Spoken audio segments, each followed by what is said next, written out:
여러분, 모두 안녕하세요.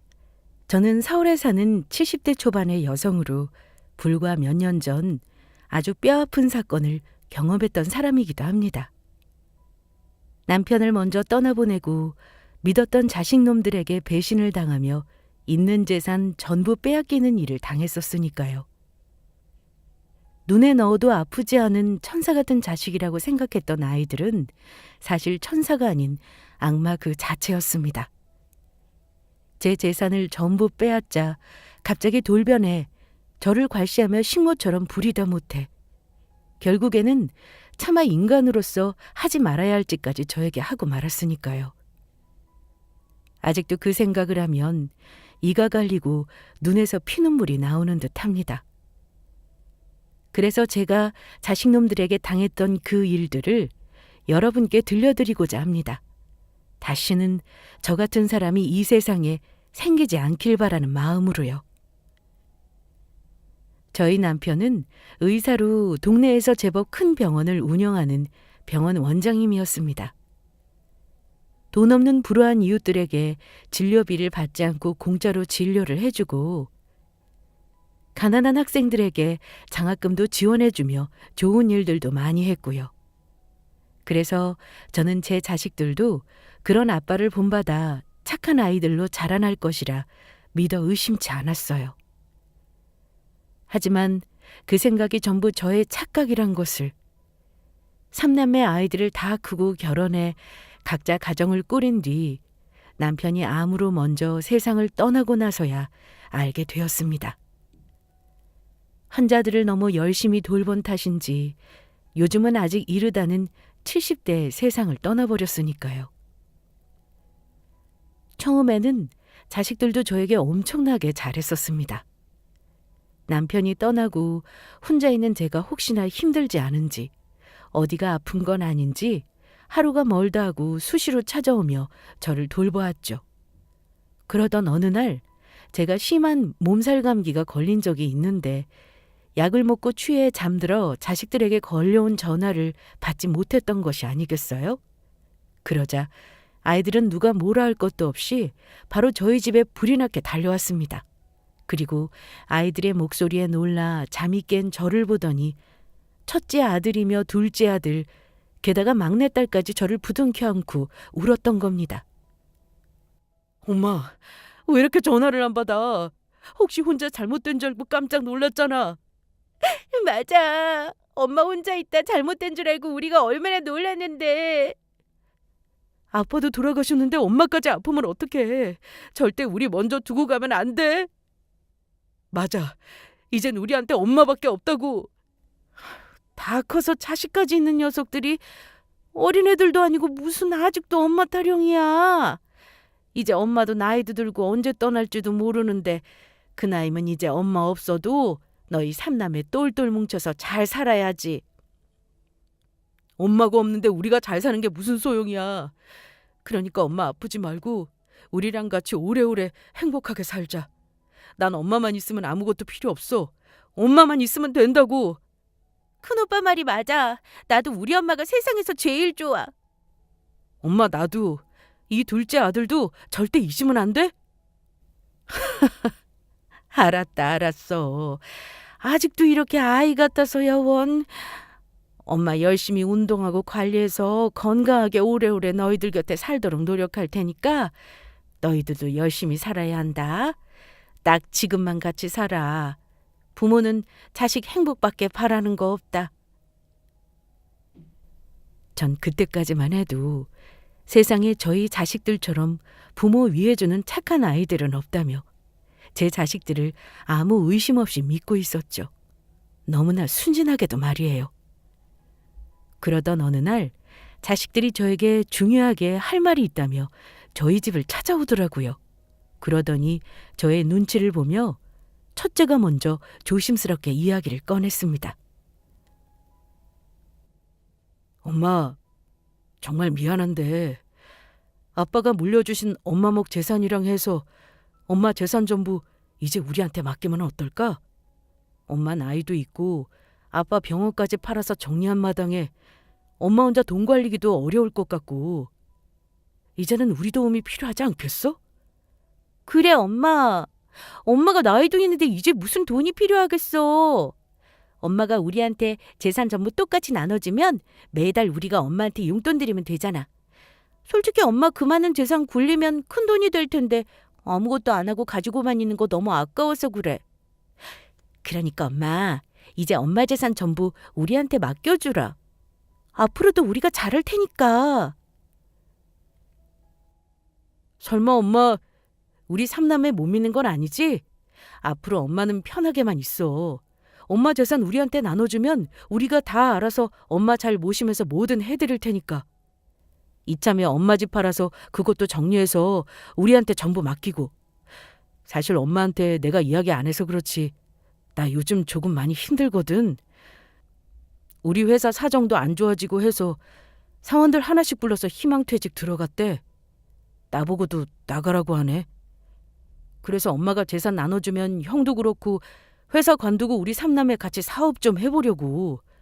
형이 괜찮은 사업 아이템 준비한 게 있나 봐. 둘째 너 회사 괜찮은 거 아니었어? 많이 힘들어진 거야? 그리고 첫째 너는 잘 다니던 대기업 관두고 사업이라니. 할 수 있겠어? 그리고 막내 넌 대학 나와서 결혼 빨리 하느라 사회생활도 안 해본 애가 오빠들이랑 무슨 사업이야? 당연하지. 엄마 걱정하지 마. 나 일 잘하는 거 알지? 아무리 대기업에 좋다고 하지만 좀 더 나이 들어봐. 그러면 어차피 회사에서도 눈치 주고 오래 못 버티고 나와야 한다고. 그러다가 중소기업 취업해서 전전하다 결국엔 더 나이 들면 써주는 데도 없어서 내 사업 할 수밖에 없다고. 물론 우리 삼남매 일 한다고 해도 아빠가 물려주신 재산도 있고 하니까 당장은 부족함 없이 살겠지만 우리도 커가는 자식들이 있는데 뭐라도 해야 하지 않겠어? 너희들 정말 엄마 재산 나눠주면 잘 살 수 있는 거야? 혹시 엄마가 재산 나눠주고 나면 엄마 힘없다고 괄시하고 구박하는 거 아니지? 엄마는 무슨 그런 말도 안 되는 소리를 해. 엄마가 우리를 어떻게 키웠는데. 우리 삼남매가 그러면 그건 인간이 아니고 쓰레기지. 오빠 말이 맞아. 엄마는 정말 별 걱정을 다 한다. 알았다. 그러면 엄마가 생각해 볼게. 우와, 엄마 진짜야? 역시 우리 엄마 최고. 정말 고마워.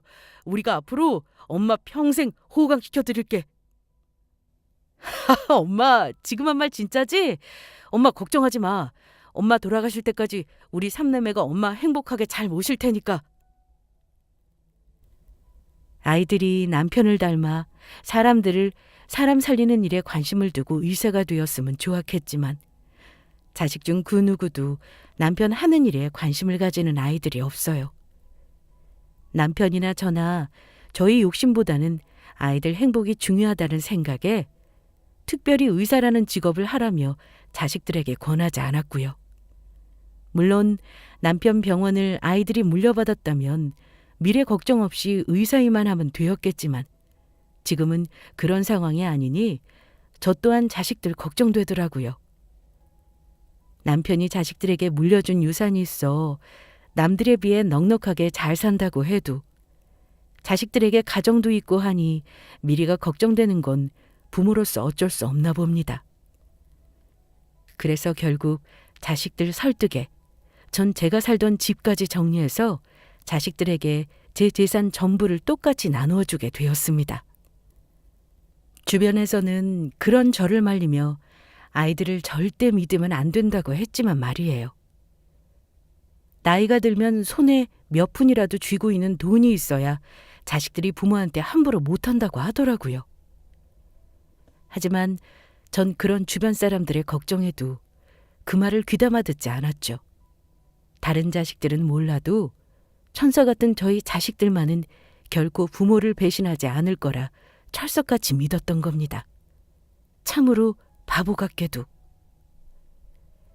게다가 제가 집을 정리하는 조건으로 자식들이 번갈아 가면서 저를 데리고 있기로 했는데 서로 먼저 저를 모시겠다고 싸우는 자식들을 보면서 어떻게 자식들이 저를 배신할 거라는 생각을 할 수 있었겠습니까? 그때는 몰랐던 거죠. 제 지인들의 충고처럼 자식이라도 결코 믿으면 안 된다는 것을 말입니다. 그것들이 제 재산을 노리고 순한 양의 탈을 쓰고 저에게 잘해줬다는 걸 그때까지는 순진하게 저만 몰랐던 것입니다. 제 자식들이야말로 부모 재산이나 노리며 뭐든 하는 짐승 새끼들보다 못한 것들인데 말이죠. 그 사실을 재산을 자식들에게 전부 뺏긴 후 몇 달이 지나지 않아 깨닫게 되었지만요. 첫째네 집에 저희 짐들을 두고 3달에 한 번씩 자식들 집을 옮기며 생활하기로 자식들과 약속을 했었습니다. 저희 자식들 모두 약속대로 초반에는 저를 극진히 모시며 잘해주었고요. 늙은 사람이 집도 없이 계속해 사는 곳을 옮겨 다닌다는 것이 편한 일은 아니었지만 그래도 그때까지는 자식들 전부 저에게 잘하고 있었고 나 하나 조금 불편한 것 참으면 된다는 생각이었죠. 하지만 그 생각은 얼마 지나지 않아 바뀌고 맙니다. 제가 아주 땅을 치고 후회했으니까요. 제 재산을 전부 자식들에게 주고 나자 자식들 전부 저에게 대하는 태도가 점점 달라지더니 결국에는 저를 무시하며 구박하기 시작하더라고요. 무슨 노예도 아니고 하나같이 약속이라도 한 듯 저를 가정부 취급하며 부려먹었던 겁니다. 특히 맏아들인 첫째가 저를 가장 많이 괴롭혔습니다. 엄마는 이걸 지금 국이라고 끓였어? 우리 집에 얹혀 살면 어느 정도 밥값은 해야 할 거 아니야. 내가 언제까지 엄마를 봐줘야 하는데? 그게 무슨 말이니? 너희 아빠도 그렇고 엄마 친구들은 엄마가 끓여준 미역국 먹으면 다들 하나같이 맛있다고 하던데 뭐가 맛이 없다는 거야? 어떻게 매일 나한테 한마디도 질 생각을 하네? 됐고! 이따위 거지 같은 미역국 앞으로 안 먹을 테니까 절대 끓이지 마. 상위에 올려놓을 생각도 하지 말라고. 알겠다. 앞으로는 조심하마. 게다가 첫째 아들이 저를 무시하니 며느리랑 손주 녀석까지 저를 무시하더라고요. 아들이랑 며느리 눈치가 보여 나중에는 같이 식사도 못하는 상황이 됐는데 저 혼자 주방에서 밥을 찬물에 말아 김치와 먹고 있는데 며느리가 그런 저를 보더니 눈을 흘기며 대놓고 구박하는 거 있죠? 어머 깜짝이야. 어머니 지금 혼자 여기서 뭐 하시는 거예요? 식사를 하시려거든 우리가 안 보이는 방에 들어가 혼자 드시던지요. 무슨 도둑고양이도 아니고 몰래 혼자 나와 밥을 드세요? 제가 집안일 끝나면 되도록 제 눈에 띄지 않도록 하라고 했죠? 알았다. 미안하다. 다음부터는 조심하마. 오늘 하루 종일 한 끼도 못 먹어서 배가 고파 그랬어. 그놈의 밥 타령. 저 노인네는 언제 죽나 몰라. 아주 귀찮아 죽겠어. 밥 먹는 것도 꼴도 보기 싫다니까. 게다가 막내딸 집에 가면 듣기 싫은 잔소리를 하루 종일 들어야 했습니다. 엄마, 빨래를 어떻게 했기에 내 블라우스가 이렇게 된 건데? 이게 얼마짜리인 줄이나 알아? 이거 명품이라고. 어떻게 책임질 거야? 어떻게 책임질 거냐고. 그러게 내가 세탁소에 맡기라고 하지 않았니? 굳이 못하겠다는 사람 억지로 붙잡아서 시켜놓고 왜 이제와 내 탓을 하니? 몰라. 변명 필요 없으니까 이거 엄마 돈으로 전부 물어내. 아빠가 해주신 엄마 결혼 반지를 팔든 어떻게 해서든 전부 물어내라고. 나는 그렇게는 못한다. 정 그럴 거면 앞으로 너희 집 살림 나한테 맡기지 말든가. 서럽고 서러운 나날이었습니다. 자식들에게 제 전 재산을 물려준 사실을 매일 후회하며 밤마다 얼마나 울었는지 모릅니다. 그러던 저에게 청천벽력 같은 큰일이 생기고 맙니다. 어느 비 오는 날 새벽 딸네 집에서 잠을 자고 있는데 딸이 자고 있는 방에 들어와서 갑자기 제 짐을 싸며 저를 내쫓았던 거죠. 엄마 미안한데 이제 그만 우리 집에서 나가. 엄마 짐 전부 싸서 그만 내 눈앞에서 사라지라고. 그게 무슨 소리니? 아직 첫째네 가려면 시간도 며칠 남았는데. 그게 아니고 솔직히 나도 이 정도 했으면 엄마한테 할 만큼 했다고 봐. 엄마가 준 재산만큼 그동안 나도 자식으로서 엄마 힘들게 모시면서 할 도리는 다 했으니까 앞으로는 우리 집에 올 생각하지 말고 엄마 알아서 살라는 말이야. 너 지금 그게 무슨 소리야? 언제는 내 재산만 주면 평생 나 모시고 잘 살겠다더니 매일 있는 구박 없는 구박 다 당하고.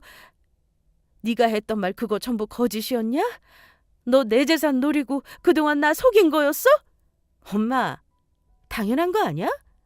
엄마 재산 아니면 뭐하러 귀찮게 내가 엄마를 모시겠다고 했겠어? 이 고얀 것. 보자 하니까 역시 그런 거였어? 너한테 줬던 내 재산 당장 돌려줘. 내 재산 전부 내놓으라고. 엄마, 이제 와서 그게 무슨 소리야? 내가 미쳤다고 엄마한테 받은 재산을 돌려주겠어? 한 번 주면 끝이라고. 그러니까 그만 내 집에서 나가줘. 그리고 다시는 찾아올 생각 말고. 엄마 나중에 아프더라도 여기엔 엄마 돌봐줄 사람 없으니까 귀찮게 우리 집 찾아올 생각은 꿈도 꾸지 마. 알겠지? 엄마가 찾아와도 내가 바로 내쫓아버릴 테니까. 저는 옷도 갈아입을 사이도 없이 제 짐이 든 여행 가방과 함께 딸네 집에서 쫓겨났습니다. 딸네 집 대문 앞에서 바닥에 주저앉아 땅을 치며 울었죠. 막내딸뿐만 아니라 제가 재산을 물려주자마자 돌변해 저를 무시하고 막대하는 자식들을 보며 저것들이 내 배 아파 낳은 내 자식이 맞나 하는 생각이 들면서 후회만 깊어졌습니다. 하지만 저의 시련은 거기서 끝이 아니었어요. 갈 곳이 없어진 저는 우산도 제대로 쓰지 못한 채 제가 지내기로 한 다음 순서인 큰아들 집에 가게 되었는데 큰아들 집 앞에서 엄청난 걸 목격하고 말았으니까요. 제가 살던 집을 팔며 저희 집에 있던 물건 중 살아생전 남편과 쓰던 아끼던 가구들을 큰아들 집 제 방에 두고 생활하고 있었는데 그 가구들이며 저의 옷가지며 물건들 전부가 큰아들 집 대문 앞에 도로변에 전부 나와 있던 겁니다. 그리고 가구에는 종이 한 장이 붙어 있었습니다. 전부 버릴 물건들이니 필요하신 분들 가지고 가세요. 안 가지고 간 물건들은 나중에 주민센터에 신고해 처리하도록 하겠습니다. 큰아들놈마저 저를 내쫓을 생각으로 저의 짐을 집 밖으로 전부 내놓았던 것입니다.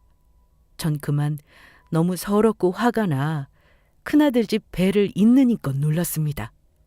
주말이라 큰아들네 가족 전부가 집에 있다는 사실을 제가 알고 있는데도 모두 문 열어줄 생각을 하지 않더라고요.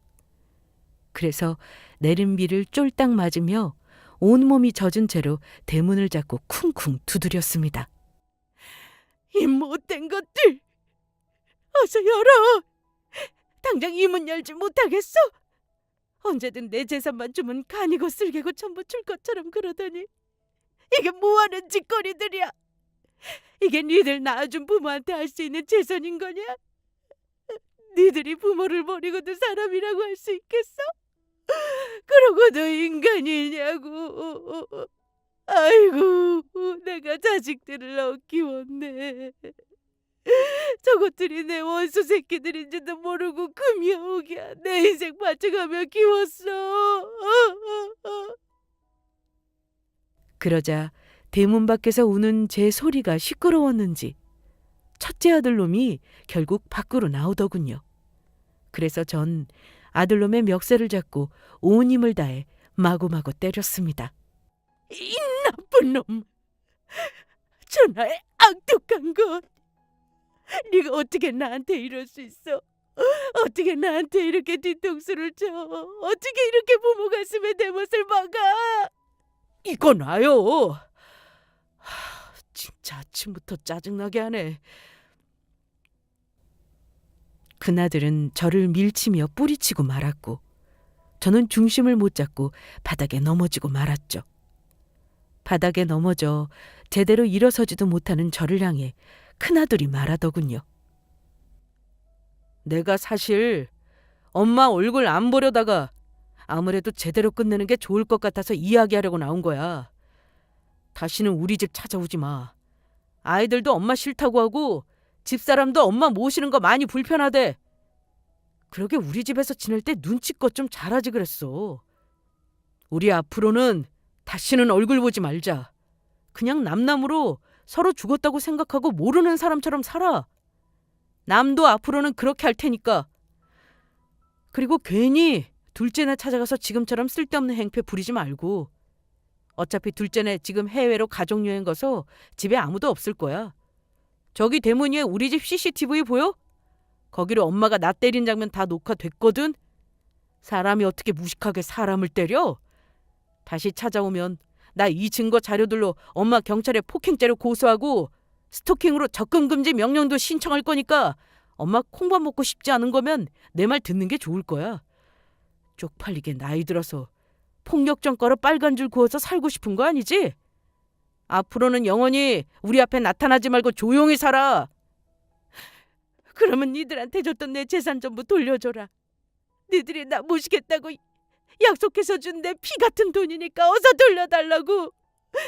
니들한테 내 재산 1원 한 푼 주는 것도 아까워. 진짜 웃기지도 않아서. 그 재산들 뭐 우리가 엄마 모시기로 하고 줬다는 증거라도 있어? 뭐라고? 엄마 재산 우리가 엄마 모시기로 하고 줬다는 증거라도 있냐고. 엄마가 뭘 모르나 본데 증거가 없으면 전부 소용이 없는 거야. 아마 엄마가 엄마 재산 전부 돌려받겠다고 법적으로 우리 삼남매 고소해도 증거가 없어서 아무 소용없을걸? 그러게 엄마 재산을 주기 전에 먼저 우리한테 서약서라도 받아놓지 그랬어? 아니면 우리가 엄마 잘 모시겠다고 하는 음성이라도 녹음해두던가. 귀찮으니까 그만 꺼져! 아들은 그렇게 말하며 집 안으로 들어갔습니다. 그리고 저는 한동안 멍하니 바닥에 주저앉아 하염없이 눈물만 흘렸죠. 하늘도 울고 저도 울었습니다. 그때는 정말 너무 기가 막히고 억울해서 눈물밖에 흐르지 않더라고요. 그런데 곰곰이 생각해보니 지금까지처럼 자식들한테 가전수모와 괴롭힘을 당하고 사느니 굶어 죽더라도 저 혼자 사는 게 낫겠다는 생각이 문득 들더라고요. 그래서 전 아들놈이 버린 제 짐들 중 필요한 옷가지들이랑 남편 유품이랑 앨범, 돈이 될 만한 것들을 챙겼습니다. 남편이 해준 결혼 반지를 빼고 제가 자식들 몰래 가지고 있던 남은 폐물들을 전부 팔아 간신히 3천만 원짜리 반지하 단칸방 하나를 전세로 얻을 수 있었습니다. 다행히 저에게 그때 몇 개 남은 폐물들이 있었거든요. 자식들이 변한 모습에 어떻게 될지 몰라 제가 움직일 때마다 가방에 꽁꽁 싸두고 가지고 다녔던 것들이었죠. 저는 그렇게 자식들과 연을 끊게 되었습니다. 하지만 생활이 어려운 건 어쩔 수 없더라고요. 나이가 있으니 써주는 것도 별로 없어 파트타임으로 식당에서 설거지 일과 폐지를 줍는 일을 하며 정부에서 노인연금으로 근근히 먹고 살 수 있었습니다. 제가 옛날 사람이라 아는 정보가 없어서 그런지 나이가 있고 힘들어 기초생활수급으로 신청을 하고 싶어도 자식들이 재산들이 있으니 그것조차 불가능하더라고요. 그래도 저를 괴롭히던 원수 같던 자식들을 안 보고 사니 마음은 편했지만 또 한편으로는 제가 낳은 자식들에게 당한 배신을 생각하며 큰 울분이 쌓이기도 했습니다. 그저 하루라도 빨리 남편 곁으로 가고 싶은 심정이었죠. 그렇게 서글픈 나날들을 보내며 2년이란 시간이 흐르며 그날도 평소와도 다를 것 없는 평범한 날이었습니다. 없는 형편이지만 남편의 기일이 가까워져 남편 기일을 준비하며 도로 앞 상가 건물들에 쌓인 폐지를 줍고 있을 때였죠. 그런데 어느 큰 건물 앞에서 고급 승용차가 한 대가 멈춰서는 것이었습니다. 그러고는 차 안 뒤 좌석에서 한 중년 남자가 내리더니 제 앞으로 걸어오는 것이었습니다. 그래서 저는 이 앞에서 폐지를 줍지 말라고 뭐라고 하려는지 알고 재빨리 도망가려는데 그 중년의 남자가 저를 불러세웠습니다. 저 혹시 박정미 사모님 아니신가요? 혹시 저 못 알아보시겠습니까? 네? 제 이름을 어떻게... 누구신데 저를 알아보세요? 사모님, 접니다. 최 원장님 병원 앞에서 작은 기계 공장 운영했던 김수광이에요. 네? 김 사장님이시라고요? 아유, 세상에 이렇게 반가울 때가. 어디서 잘 살 거라고 생각하고는 있었는데 이렇게 다시 보니 반갑네요. 사모님, 제가 그동안 얼마나 사모님이랑 최 원장님을 찾아다녔는지 아십니까? 이제야 여기서 뵙네요. 그런데 사모님, 여기서 뭐하고 계세요? 최 원장님은 어디 가시고요?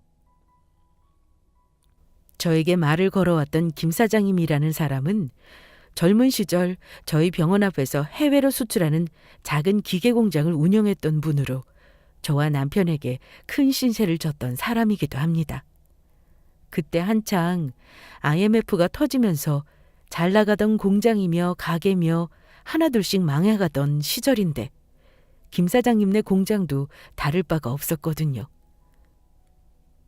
그러다 시간이 지나고 김 사장님 회사도 다른 곳으로 옮기면서 자연스레 서로 연락이 끊기게 되었는데 오랜 시간이 지난 뒤 이렇게 다시 만나게 된 것입니다.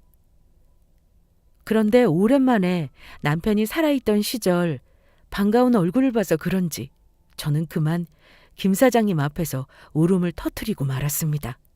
그러자 놀란 김 사장님이 저를 본인의 회사 안 대표 사무실로 데리고 가더라고요.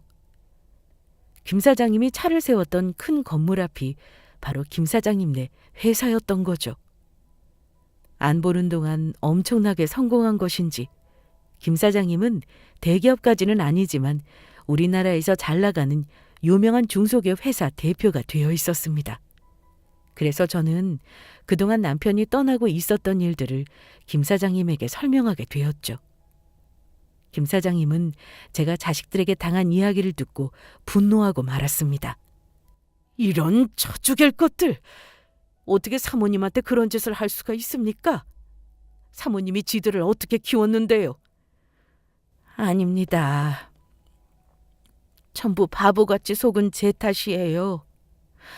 아무리 자식이라도 전부 믿으면 안 되는 거였는데 주변에서 그렇게 말리는데도 제가 제 재산 몽땅 그것들에게 줘버렸어요.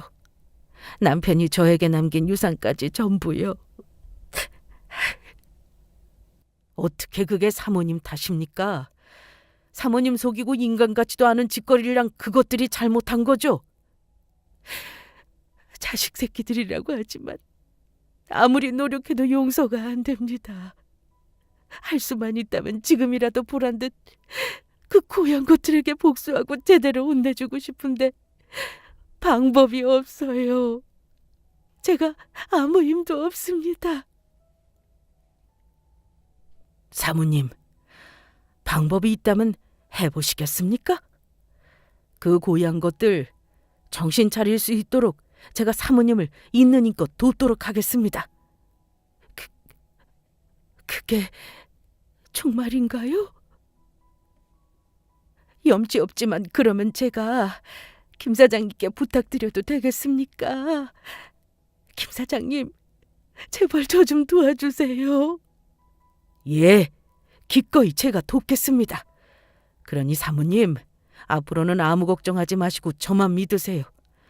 사모님 눈에 피눈물 흘리게 한 만큼 제가 그놈들 눈에서도 피눈물 나는 복수 꼭 해드리겠습니다. 그날 김 사장님은 저의 두 손을 꼭 붙잡고 자식들을 제대로 혼내줄 복수의 다짐을 하게 되었습니다. 그런데 며칠 후 남편의 기일을 지낸 다음 날 김 사장님에게 전화가 오더라고요. 급히 할 이야기가 있다면서 김 사장님의 회사로 찾아와 달라는 것이었죠. 그렇게 저는 김 사장님의 연락을 받아 찾아가게 되었는데 대표 사무실에서 김 사장님이 제 앞에 큰 가방 몇 개를 올려놓는 것이었습니다. 김 사장님, 이게 뭔가요? 사모님이 열어보시면 알게 되실 겁니다. 저는 김 사장님의 말대로 가방을 열어본 순간 깜짝 놀라고 말았죠. 하마터면 그 자리에서 기절할 뻔했으니까요. 이게 다 뭔가요? 뭐긴요? 사모님이랑 최 원장님께서 진작 받으셔야 할 돈이죠. 그때 저한테 분명히 저희 회사에 투자하는 거라며 큰돈을 빌려주시지 않았습니까? 그 투자한 금액의 배당금입니다. 그때는 1,000원 한 푼이 아쉬울 때라 바로 돌려드리지 못했지만 사모님과 최 원장님께서 저희 회사에 투자한 것 후회하지 않게 해드리자라는 마음으로 열심히 살았습니다. 그때 사모님과 최 원장님께서 저희 회사를 도와주지 않으셨다면 지금 제가 어떻게 됐을지 아직도 생각하면 눈앞이 다 아찔합니다. 저희 회사 사모님이랑 최 원장님이 살리신 겁니다. 그러니 이 돈들도 응당 사모님과 최 원장님께서 받아야 할 몫이고요. 그때는 남편이나 저나 받을 생각 없이 도와드렸던 건데 이렇게나 큰 돈을 정말 제가 받아도 되는 건가요? 그럼요. 제가 이래봬도 계산은 정확한 편이라 사모님과 최 원장님이 투자한 금액만큼 정확히 계산해서 드리는 거니 편하게 받으셔도 됩니다. 중간에 연락이 끊기지만 않았어도 좋았을 텐데 나중에 최 원장님이랑 사모님 만나면 돌려드리려고 제가 따로 관리하며 늘 준비해놓고 있었는걸요. 자식들도 부모 싫다고 버린 마당에 김 사장님께서 이런 도움 받아서 어떡해요. 정말 감사합니다. 감사해요.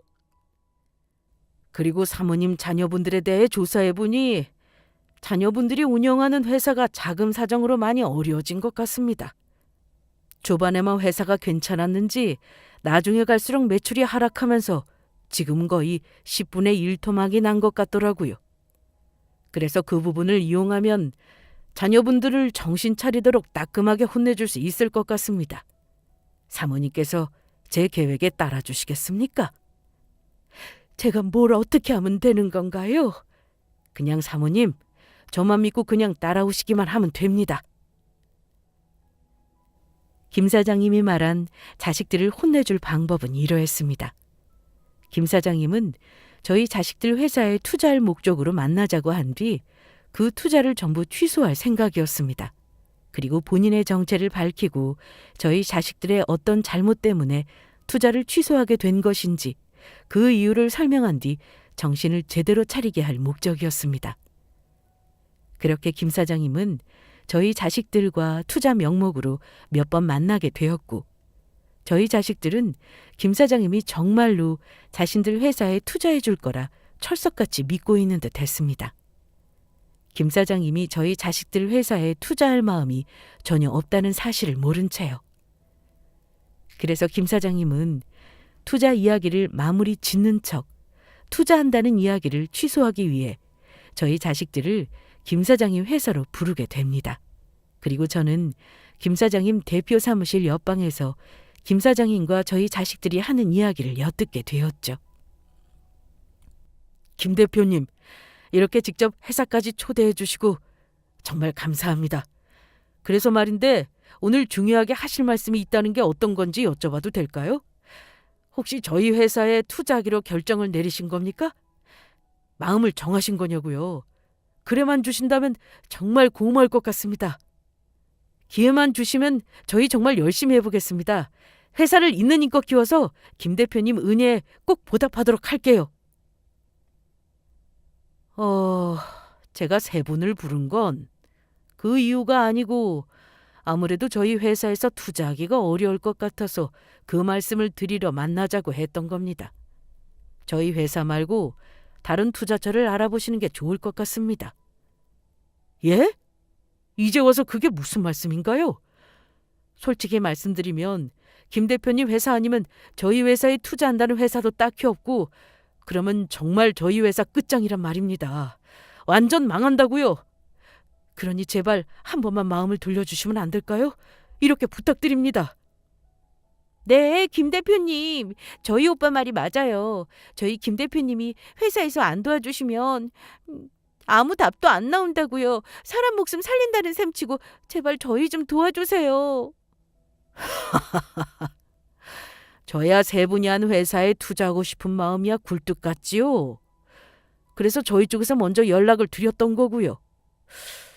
그런데 이걸 어찌합니까? 저희 회사 대주주님께서 세 분 회사에 투자하는 걸 완강하게 반대하시는데요. 회사의 사업성도 떨어지고 미래성이 없어 보이신다고 하더라고요. 그 대주주란 분은 누구신가요? 저희가 만나 설득할 테니 저희를 직접 만나게 해주시면 안 될까요? 예, 저희가 만나 설득하겠습니다. 지금 비록 회사가 힘들지만 저희 회사가 얼마나 미래 발전성이 있는 회사인지 잘 설명해 드릴게요. 그러면 김 대표님 회사 대주주란 분께서도 분명 마음에 들어 하실 겁니다. 저희 회사에 투자만 해주신다면 모든 최선을 다하겠습니다. 그런데 가능하겠습니까? 대주주님 말씀으로는 그쪽 분들한테 가진 원한이 많은 것 같던데요. 저희 대주주님께서 힘들 때 그쪽 분들이 많이 괴롭히며 힘들게 했다고 하시면서 매우 분노하고 계십니다. 아닙니다. 저희들 어디 가서 죄 안 짓고 착하게 산 사람들입니다. 그러니 대주주분께서 하시는 생각들 전부 오해일 거예요. 그러니까 만나게 해주시면 저희가 직접 만나 그 모든 오해를 풀고 마음도 돌리도록 하겠습니다. 맞습니다. 모두 오해일 테니 만나게만 해주시면 저희가 얼마나 좋은 사람들인지 알게 되실 거고 그러면 당연히 저희 회사에 투자도 해주신다고 말씀해 주실 거예요. 그런가요? 그러면 안 그래도 지금 제 사무실 옆방에서 쉬고 계시는데 직접 만나고 이야기해 보시겠습니까? 정말인가요? 김 대표님께서 그렇게 해주시기만 하면 이 은혜 평생 잊지 않겠습니다. 김 사장님의 말이 끝나고 바로 인터폰으로 비서에게 이야기했고 이제는 제 차례가 되었음을 깨달았죠. 바로 김 사장님이 말한 회사 대주주로 자식들을 만날 저희 차례 말입니다. 사실 전 김 사장님에게 투자했던 돈의 배당금을 받으며 세금을 내고 나머지 뺀 금액으로 제가 살 집과 생활할 돈을 남겨두고 절반을 다시 김 사장님 회사에 투자한 상황이었습니다. 김 사장님이 저를 위해 대주주라고 말씀해 주시긴 했지만 사실 대주주까지는 아니더라도 자식놈들 앞에서 당당하게 설 어느 정도 조건은 갖춘 셈이죠. 김 사장님의 말씀으로는 제가 김 사장님의 마음에서 회사 최고의 대주주가 맞으니 자식놈들 앞에서 대주주라고 말해도 틀린 말이 아니라고 하시더라고요. 저와 제 남편이 김 사장님의 회사를 살려준 은인이라면서요. 저는 바로 김 사장님 비서분의 안내로 바로 김 사장님과 저희 자식놈들이 기다리는 대표 사무실 안으로 들어갔습니다. 그런데 대표 사무실 안으로 제가 모습을 드러낸 순간 저희 자식들은 아주 놀라 자빠질 표정을 하고 있더라고요. 엄마가 여길 어떻게... 엄마가 여기는 무슨 일이야? 다시는 우리 앞에 나타나지 말라고 이야기했지. 그런데 몇 년 만에 기어이 우리 일하는 곳까지 따라온 거냐고. 나가. 당장 꺼지라고. 맞아. 지금 회사 다 망하게 생겨서 가뜩이나 골치 아픈데 왜 엄마까지 나타나서 왜 짜증나게 하는데? 그것도 여기가 지금 어디라고 찾아와. 미쳤어? 그때 김 사장님은 자식놈들에게 보란듯이 제 소개를 했습니다. 자, 모두 인사하시죠. 저희 회사 대주주이신 박정미 여사님입니다. 뭐라고? 저희 엄마가 대표님 회사 대주주라니 그게 무슨 소리입니까? 그게 말이 되나요? 지금 거짓말 하시는 거죠? 우리가 맨몸으로 내쫓아서 저희 엄마 알거지일 텐데 갑자기 이렇게 큰 회사 대주주라니. 김 대표님 지금 저희한테 거짓말 하시는 거죠? 제가 뭐하러 거짓말을 하겠습니까? 박정미 여사님이 오늘 제가 만나기로 한 저희 회사 대주주분이 맞으십니다. 그러니 이렇게 편하게 대표 사무실에도 들어올 수 있는 거 아니겠습니까? 아니면 누가 부르지도 않았는데 대표 사무실에 들어올 수 있었겠어요? 저희 엄마가 무슨 돈이 있어서 대표님 회사에 투자를 한 대주주란 소린가요? 박정미 여사님과 부군인 최 원장님이 살아계실 때 두 분께서 같이 저희 회사에 투자를 하신 게 있으시거든요. 그 덕에 어려운 시기 저희 회사가 살아나 이렇게 성장할 수 있었고 그동안 연락이 끊겨 투자하신 만큼의 배당금을 전해드릴 수가 없었는데 최근에 만나 전해드리게 되었습니다. 그런데 거기다가 박정미 여사님께서 받으신 배당금의 절반을 다시 저희 회사에 투자하고 싶다고 하시지 뭡니까? 박정미 여사님께서는 저희 회사 대주주분이 맞으십니다.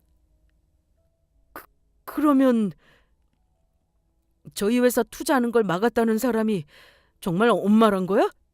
엄마, 정말 김 대표님 회사 대주주냐고? 오빠, 김 대표님 말이 전부 사실인가 봐. 엄마 입은 옷들 좀 봐. 전부 명품의 비싼 것들이라고. 그래, 내가 김 사장님 회사 대주주가 맞다. 그리고 너희 회사 투자하는 것도 내가 반대했어. 나 버린 새끼들이 뭐가 예쁘다고 니들 회사에 투자하는 걸 허락하겠냐? 내 눈에 흙이 들어와도 김 사장님이 너희 회사에 투자하는 일은 영원히 없을 거다. 엄마, 우리가 잘못했어. 한 번만 봐줘. 엄마 제발 부탁이야. 이러다 우리 회사 망한다고. 그러니까 제발 한 번만 우리 좀 살려줘. 그동안 우리가 엄마 구박하고 집에서 내쫓았던 것들 전부 사과할게. 그래 엄마. 그때 엄마 떠나고 사실 우리도 많이 후회했어. 그래서 사실 우리 전부 엄마 찾아다녔다고. 그래서 하는 말인데 이번에는 우리가 정말 엄마 잘 모실 테니까 우리랑 다시 살자. 그리고 엄마 나이도 있으니까 엄마 재산은 전부 우리한테 맡기고 이번에는 엄마가 우리한테 재산 주면 잘 모시겠다고 각서도 쓸게. 법적으로 공증도 받자. 오빠 말이 맞아 엄마. 그까지 돈 많아봤자 뭐해. 가족들이 같이 오순도순 사는 게 최고지. 엄마 재산 전부 주면 이번에는 우리가 확실하게 엄마 모실게. 웃기고들 자빠졌네. 이제 와서 감히 뻔뻔하게 누구한테 매달리는 거야? 저는 제 앞으로 와 저를 붙잡고 애원하는 자식들을 노려보다 테이블 위에 놓인 커피를 들어 자식들 얼굴에 뿌렸습니다. 그리고 있는 힘껏 새 자식 놈들의 뺨을 후려쳤죠. 그 말을 믿을 것 같으냐? 내가 한 번 속지 두 번은 안 속아. 니들은 나한테 어떻게 했는데? 니들한테 속아서 내 있는 재산까지 전부 털리고 니들 노예처럼 살다가 결국 길바닥으로 쫓겨났어. 그때 내 눈에서 피눈물이 흘렀어. 그래도 혹시나 하는 마음에 1년 동안은 전화번호도 바꾸지 않고 니들 전화 기다렸다. 그런데 뭐? 날 찾기는 언제 찾았다고 그래? 이 짐승보다 못한 것들. 짐승들도 자기 거둬준 은혜는 아는데 너희들은 키워준 은혜도 모르니 인간도 아니다. 내가 죽어서 저승에 가서 니들이 했던 짓 전부 잊지 않을 거야. 니들이 예전에 나한테 그랬지? 서로 모르는 사람으로 살자고. 그 말 내가 다시 니들한테 그대로 돌려주마. 우리 앞으로도 쭉 계속 모르는 사람으로 살자. 니들이 나 집에서 내쫓았을 때 이미 그때 내 자식들은 전부 죽은 거니까. 아니, 처음부터 난 자식 같은 건 없었다. 제 말이 끝나기가 무섭게 김 사장님은 다시 인터폰을 켰습니다. 정비서, 여기 잡상인들이 들어와서 행패 부리고 있으니까 보안 요원들 불러서 이 사람들 전부 내쫓으라고 하세요. 김 대표님, 저희가 잘못했습니다. 예, 저희가 잘못했으니까 제발 저희 엄마 좀 알려주세요. 내가 미쳤다고 너희들을 도와줘? 니들은 앞으로 정신 똑바로 차리면서 살아. 먼저 떠난 최 원장님이 이 일을 본다면 아마 하늘에서도 피눈물을 흘리고 계실 거다. 도둑놈들도 아니고 어떻게 부모를 속여 있는 재산 다 빼앗고 내쫓을 수가 있어? 그게 날공덕 아니면 뭔데? 니들은 네 부모한테 강도질이라는 폐륜을 저지른 인간 같지도 않은 것들이야. 어디 니들도 네 엄마가 대주주로 있는 회사에서 쫓겨나면서 쫓겨나는 그 심정이 어떤지 뼈저리게 느껴봐. 얼마 지나지 않아 대표 사무실로 보안 요원들이 들이닥쳤고 제 자식들은 보안 요원들에게 질질 끌려갔습니다. 안 돼, 이럴 순 없어. 엄마, 우리가 전부 잘못했어. 한 번만 봐줘. 이거 나. 우리 엄마 누군 줄 알아? 여기 회사 대주주라고. 니들 전부 말해서 잘리게 만들어줄 거야. 이거 나! 엄마, 제발 한 번만 봐주라. 우리 이러다 정말 길바닥에 나앉게 생겼다고. 전부 알거지 된다고. 그렇게 저의 자식들은 김 사장님 회사에서 전부 쫓겨나게 되었습니다. 그 이후 자식들이 제 바뀐 전화번호를 어떻게 알았는지 제 휴대폰으로 연락해 저를 만나기 위해 여러 번 전화를 하며 며느리까지 저에게 문자를 보냈고 저는 바로 경찰에 신고했습니다. 그리고 다음 날 저희 자식들은 더 이상 저에게 접근을 못하도록 경찰로부터 긴급 응급조치 결정이 내려졌습니다. 스토킹으로 저에게 고소를 당한 것이죠. 하지만 자식놈들은 제가 고소를 한 상황에서도 정신을 차릴 생각이 없는지 저에게 계속해 연락을 하며 저의 집 앞까지 찾아왔다 다시 저의 신고로 구속영장까지 발급되어 결국 구치소행을 면하지 못했습니다. 게다가 회사 빚까지 갚지 못해 쫄딱 망하는 신세가 되고 말았죠. 그 후 자식들의 이야기를 친척들을 통해 듣게 되었는데 구치소에서 나온 후 셋 다 빚을 갚기 위해 일용직과 청소 일을 하며 힘들게 살아가고 있다고 합니다. 그런데도 정신을 못 차리고 김 사장님의 회사에 투자해 번 남편 몫의 재산이라도 저와 나눠 가질 목적으로 한동안 변호사들을 만나고 다니는 것 같았는데 이미 그 전에 제 재산까지 전부 가지고 간 자식놈들에게 법적으로도 돌아갈 돈은 더는 남아있지 않았습니다. 어떤 사람은 이런 저를 보고 매정한 부모라고 욕할 수도 있겠지만 자식들을 위해서도 전 제가 선택한 방법이 최선이었다고 생각합니다. 그렇게 당하고도 고생하는 제 자식들을 보며 가슴이 아픈 것도 사실이었지만 그럼에도 제 자식들을 이번 일을 계기로 정신을 차리게 하는 것이 더 중요하다고 생각했으니까요. 제 부모를 버릴 정도로 사람답지 않게 살 바에는 무엇이 옳고 그른지 깨닫고 고생을 좀 하더라도 사람답게 사는 법을 배웠으면 하는 마음입니다. 물론 사는데 돈이 중요한 것은 사실이지만 돈보다 사람이 되는 게 더 우선인 거니까요. 그래서 저는 죽으면서 제 재산도 자식들한테 1원 한 푼 물려주지 않을 생각입니다. 제 재산들 쓰고 싶은 데 쓰며 좋은 곳에 전부 기부해서 다 쓰고 딱 1,000만 원만 남겨놓고 떠날 생각입니다. 제 장례식 비용으로 말이에요. 자식들 일은 겪으면서 돈은 진짜 좋은 데 쓰는 것이 맞는다는 생각이 들었거든요. 그럼 제 사연을 이만 줄이도록 하겠습니다. 모두 끝까지 제 사연을 들어주셔서 감사합니다. 모두 평안하시고 행복하시길 바라겠습니다.